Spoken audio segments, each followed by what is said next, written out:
முதல் முறையாக மனவேதனையோடு நான் பதிய வைக்கிறேன்.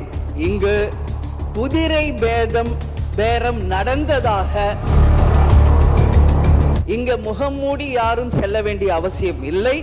அனைவருக்கும் ஒரு வெளிப்படையான ஆட்சிதான் செய்வோம் என்று இன்றைக்கு அவருடைய ராஜகுருவாக இருப்பவரை மிஸ்டர் ரத்தன் பண்டிட் என்பவரை அரசியல் சிறப்பு அதிகாரியாக அரசு வேலையில் அமர்த்தியதை வன்மையாக இந்த வரலாற்று சிறப்பு மிக்க அவையில் நான் அதை குறிப்பிட கடமைப்பட்டிருக்கிறேன். அப்படி உங்களுக்கு ராஜகுருவா இருந்தா உங்க பர்சனலா அவரை வச்சுக்கணும்.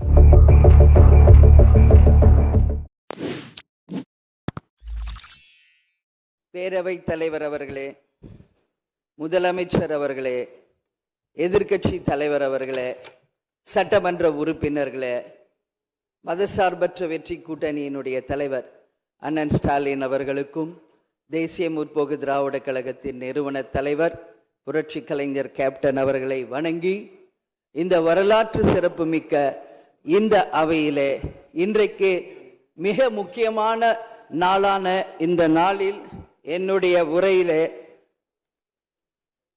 நேற்றே முதலமைச்சர் அவர்களுக்கு இன்றைக்கு பெரும்பான்மையை நீங்கள் நிரூபிக்க வேண்டும் என்று என்னுடைய வாழ்த்துக்களை நேற்றே நான் பதிய வைத்திருக்கிறேன்.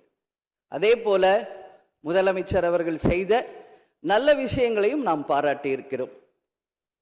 எதிர்கட்சிகளை எதிரி கட்சியாக நினைக்காமல் அனைவரையும் சந்தித்து அரசியலில் ஒரு மாண்பையும் மரபையும் நீங்க ஏற்படுத்தியிருக்கீங்க, வரவேற்கத்தக்கது.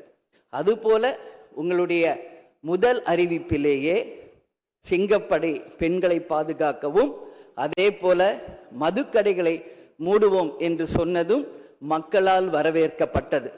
அந்த வகையில் முதலில் 717 மதுக்கடைகளை மூடியது ஒட்டுமொத்த தமிழக மக்களால் வரவேற்கப்பட்டது. கோவில்கள் மற்றும் பள்ளி வளாகங்கள் அருகில் இருந்த மதுக்கடைகளை முதல் முறையாக நம்ம ஃபர்ஸ்ட் ஸ்டெப்ல இன்னைக்கு மூடியிருக்கோம். அடுத்தது இன்றைக்கு மீனவர்களை பாதுகாக்க ஒரு அறிவிப்பு அரசாங்கத்தின் மூலம் வந்திருக்கிறது. அதையும் தேமுதிக வரவேற்கிறது. இதையெல்லாம் இருப்பினும் முதல்வர் அவர்களே, நீங்கள் அன்றைக்கு பதவியேற்ற அன்றைக்கு சொன்னது உங்களுடைய ஆட்சி வெளிப்படையான ஆட்சியாக இருக்கும், மக்களுக்கும் தமிழ்நாட்டுக்கும் ஒரு முன்னுதாரணமான ஆட்சியாக இருக்கும் அப்படின்னு தான் நீங்க அன்னைக்கு சொன்னீங்க.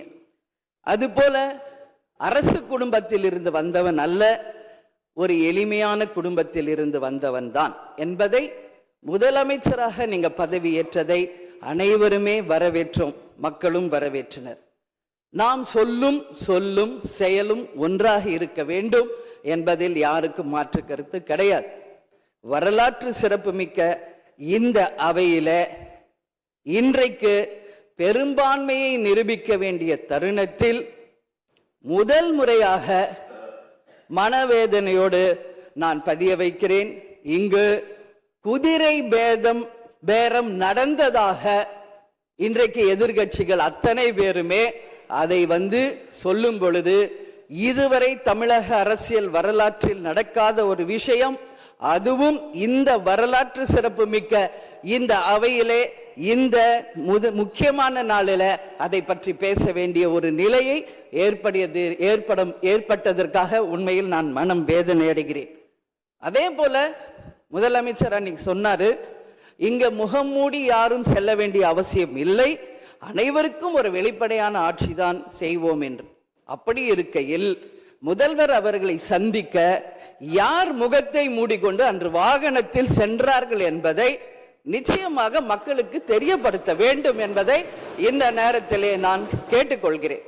ஏன்னா அதற்கு காரணம் குதிரை பேரம் என்றால் இதைவிட ஒரு தலைகுனிவு இந்த வரலாற்று சிறப்புமிக்க அவையில் எதுவுமே கிடையாது. நிச்சயம் முதல்வர் அதற்கு பதில் சொல்வார் என்று நான் எதிர்பார்க்கிறேன். அதே போல அரசு குடும்பத்தில் இருந்து நான் வந்தவன் இல்லை என்று முதல்வர் சொல்லும் பொழுது வரவேற்றார்கள் அனைவரும். ஆனால் இன்றைக்கு அவருடைய ராஜகுருவாக இருப்பவரை மிஸ்டர் ரத்தன் பண்டிட் என்பவரை அரசியல் சிறப்பு அதிகாரியாக அரசு வேலையில் அமர்த்தியதை ஒட்டுமொத்த தமிழக மக்கள் சார்பாக வன்மையாக இந்த வரலாற்று சிறப்பு மிக்க அவையில் நான் அதை குறிப்பிட கடமைப்பட்டிருக்கிறேன். அப்படி உங்களுக்கு ராஜகுருவா இருந்தா உங்க பர்சனலா அவரை வச்சுக்கணும். பட் அவரை அரசு உயர் பதவியில கொண்டு இளைஞர்களை நம்பி மக்கள் வாக்களிச்சிருக்காங்க. இந்த இளைஞர்களுக்கு நீங்கள் என்ன உதாரணத்தை சொல்கிறீர்கள், என்ன வரலாற்றை நீங்கள் சொல்ல விரும்புகிறீர்கள், வருங்கால இளைஞர்களுக்கும் எதிர்காலத்திற்கும் இதன் மூலம் என்ன மெசேஜ் நீங்க சொல்றீங்க அப்படிங்கறத நிச்சயம் தெளிவுபடுத்தணும். ஏன்னா இன்னைக்கு மக்கள் ஜனநாயகத்தை நம்பி இளைஞர்கள் கையில ஆட்சியை கொடுத்திருக்கிறார்கள். அப்போ வருங்காலம் இளைஞர்களும் வருங்காலத்திற்கும் இந்த அரசு ஒரு முன் உதாரணமா இருக்க வேண்டும் என்பதுதான் என்னுடைய ஒரு கோரிக்கை என்பதை இந்த நேரத்தில் நான் ஆணித்தரமாக பதிய வைக்கிறேன். அது மட்டும் கிடையாது, இந்த ஆட்சி மக்களுக்கான ஒரு நேர்மையான ஆட்சியா இருக்கணும். ஜனநாயகத்தின் மீதும் மக்கள் மீதும் நம்பிக்கை கொண்டு மக்கள் தீர்ப்பே மகேசன் தீர்ப்பு என்று சொல்லக்கூடிய அளவு எதிர்காலத்தில் இந்த ஆட்சி நிச்சயமாக இளைஞர்களுக்கும் எதிர்காலத்திற்கும் நல்ல வகையில எடுத்துக்காட்டாக இருக்க வேண்டும் என்று கேட்டுக்கொண்டு, நான் சார்ந்த இயக்கமான தேசிய முற்போக்கு திராவிட கழகத்தின் சார்பாகவும் எங்கள் நிறுவன தலைவர் அன்பு தலைவர் கேப்டன் அவர்களை வணங்கி விடைபெறுகிறேன். நன்றி, வணக்கம்.